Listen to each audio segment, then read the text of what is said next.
देवरानी जेठानी एक कमरे में। निर्मला निवास किसी रंगमंच से कम नहीं था, जहां हाथों में छड़ी लिए निर्मला किसी डायरेक्टर की तरह अपनी बहुओं को अपनी उंगली पर नचाती रहती थी। बेचारी प्रिया और सीमा पर रोज कोई ना कोई बला आई ही रहती थी, और आज भी कोई ऐसी ही बला उनका इंतजार कर रही थी।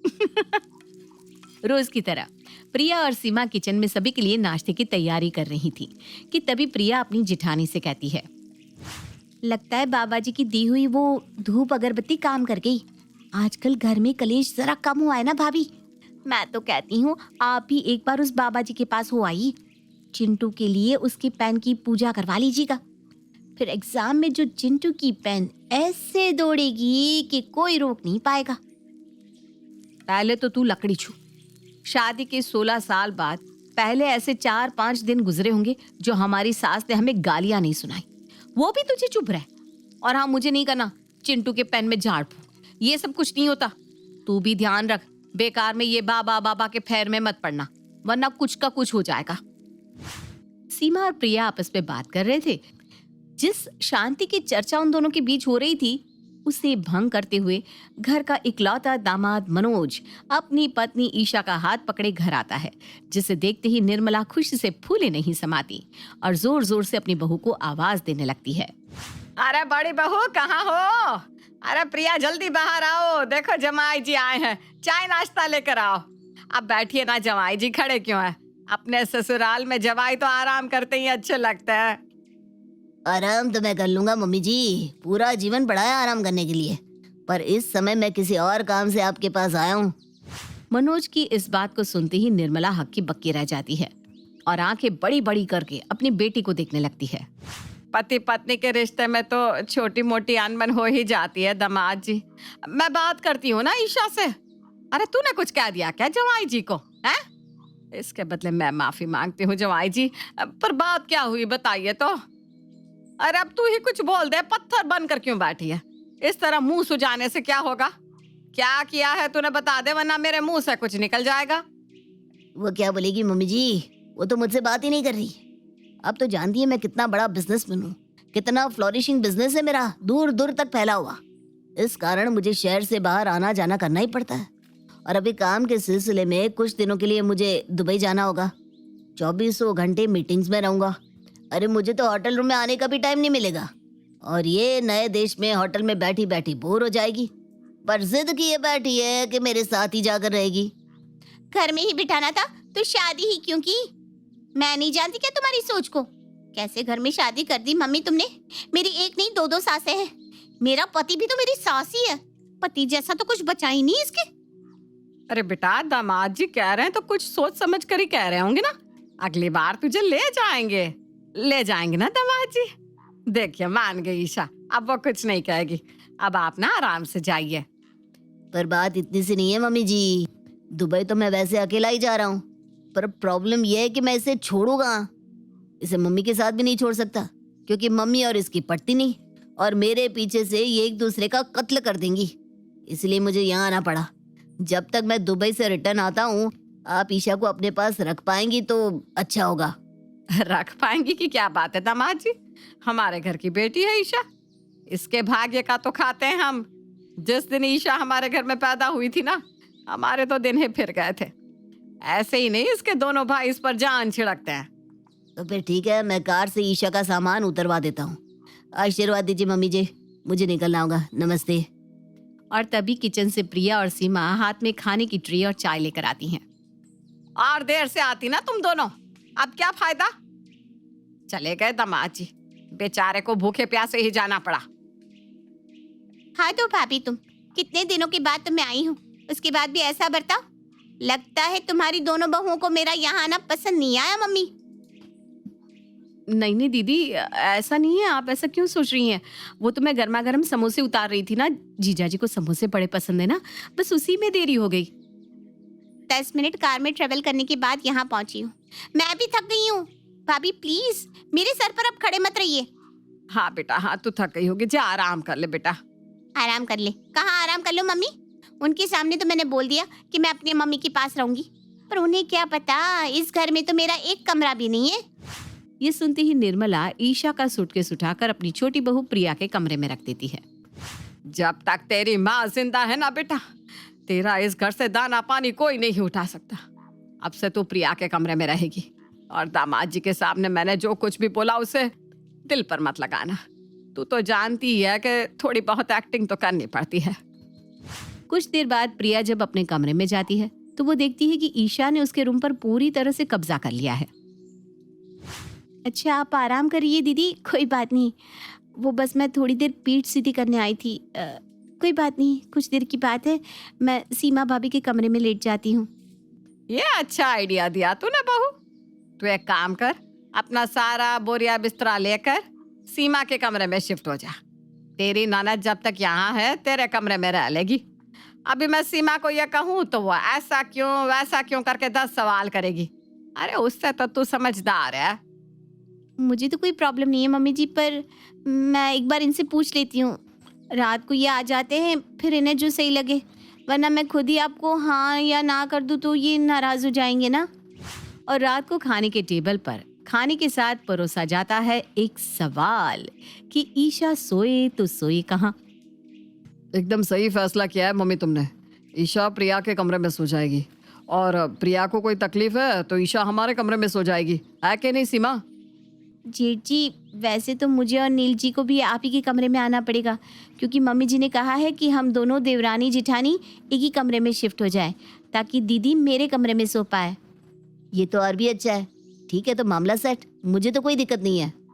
मुझे भी कोई दिक्कत नहीं है।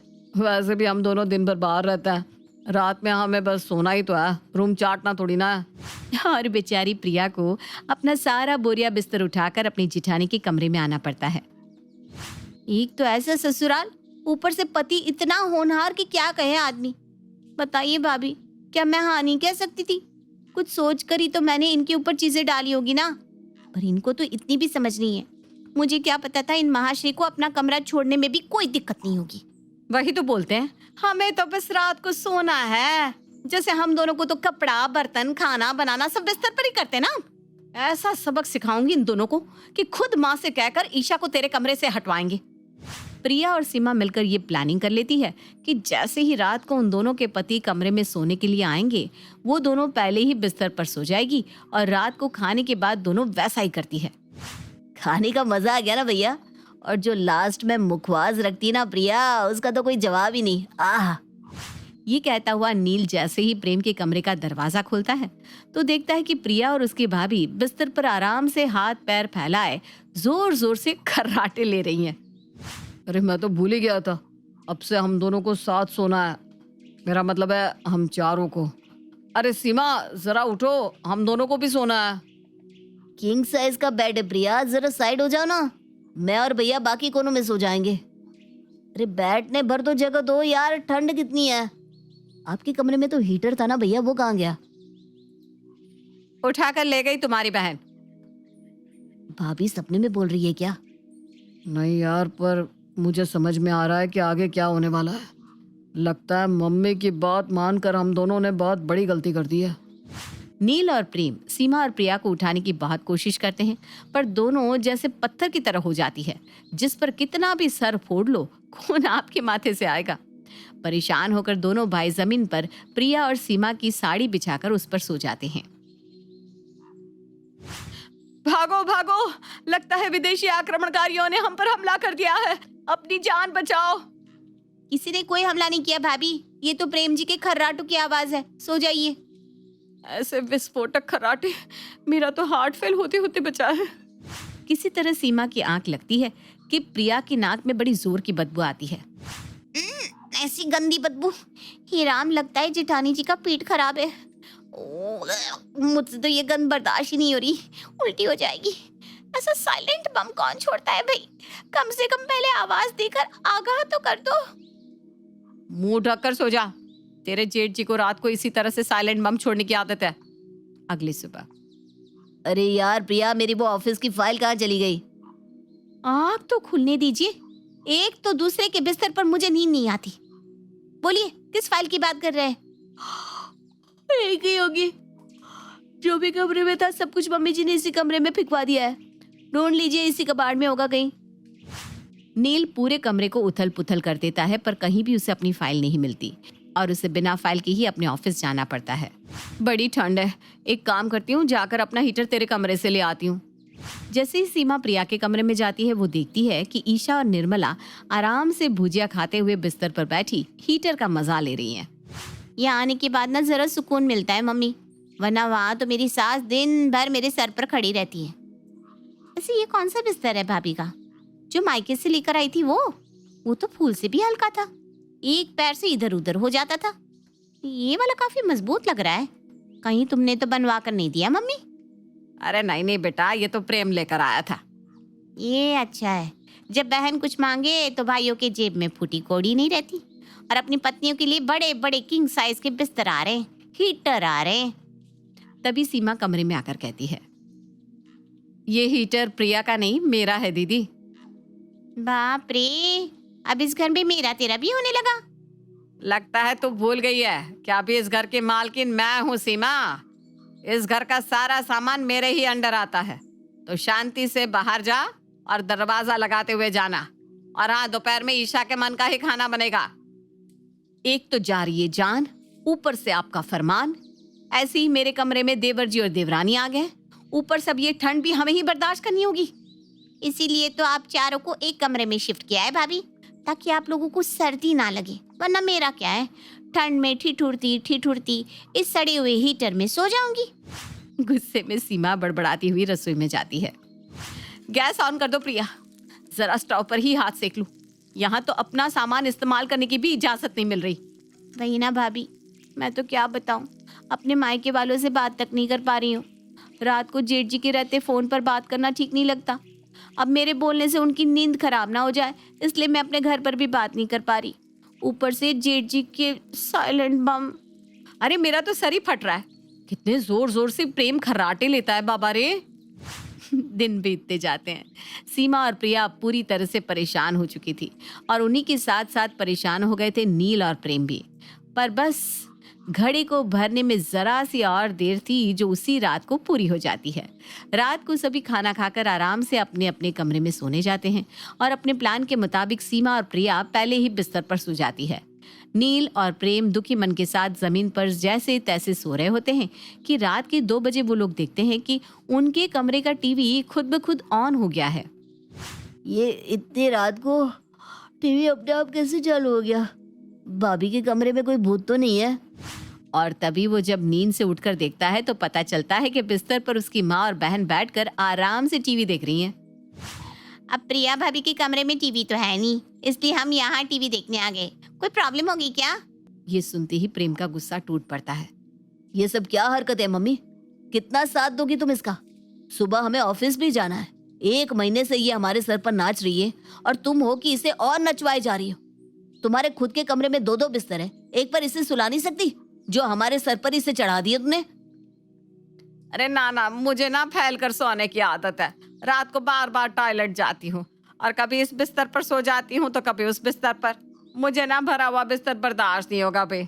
अब इस उम्र में तू मेरी आदतें बदलवाना चाहता है क्या? बुढ़ापे में कभी किसी की आदत बदलती हुई सुनी है तूने? भैया ठीक कह रहे हैं मम्मी। 1 महीने से हम चारों कितना कॉम्प्रोमाइज कर रहे हैं, रात को सोने तक दुश्वार हो गया है। ये एक आंख देख रही हो, मेरी ये तो लाल ही रहने लगी है क्योंकि बिस्तर से प्रिया की साड़ी का पल्ला मेरे मुंह पर ही गिरता रहता है और अक्सर मेरी आंखों पर चला जाता है। पर तुमने एक बार नहीं पूछा कि मेरी आंखों में ये सूजन क्यों आई? अरे जिसको भी मेरे डिसीजन से प्रॉब्लम है ना, वो आराम से मेरे घर को छोड़कर जा सकता है। बोलो मत, अभी तक मैंने अपनी प्रॉपर्टी किसी और के नाम नहीं की, मालकिन मैं ही हूँ। निर्मला और ईशा से पूरी तरह हारे हुए नील और प्रेम, सीमा और प्रिया अगली सुबह जैसे ही अपने कमरे से बाहर निकलते हैं तो सामने मनोज को खड़ा देखते हैं। मनोज को देखकर उनकी आंखों में ऐसी खुशी जग जाती है मानो कोई उन्हें जेल से छुड़ाने आया हो। आप चारों एक ही कमरे में सो रहे थे? अरे जीजू आप आ गए, बैठिए ना। वो क्या है ना, घर पर तो एडजस्ट करना ही पड़ता है। मुझे माफ करना, ट्रिप जरा लंबा चल गया नील, पर तुम लोगों को अब और एडजस्ट नहीं करना पड़ेगा। मैं अभी ईशा को ले जाता हूँ। अरे ईशा देख, जवाई जी आए हैं। सब अच्छे से हो गया ना जवाई बाबू? बस आप लोगों के कारण सब कुछ अच्छे से हो गया।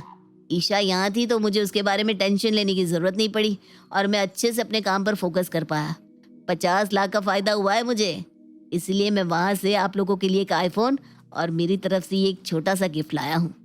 ये कहता हुआ मनोज अपनी जेब से 2 एनवलप और 2 आईफोन निकालता है, जिसे देखते ही निर्मला अपने हाथों को आगे करते हुए कहती है, इस सब की क्या जरूरत थी जमाई जी, पर लाए है तो अब रख लेते हो।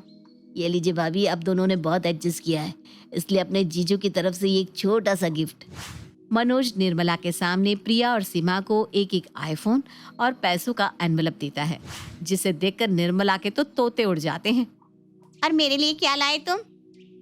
आपके लिए तो वो खुद आए ना दीदी, और क्या हो सकता है इससे बड़ा सरप्राइज। और आखिरकार ईशा अपने ससुराल चली जाती है और देवरानी जेठानी का कमरा फिर से उनका हो जाता है।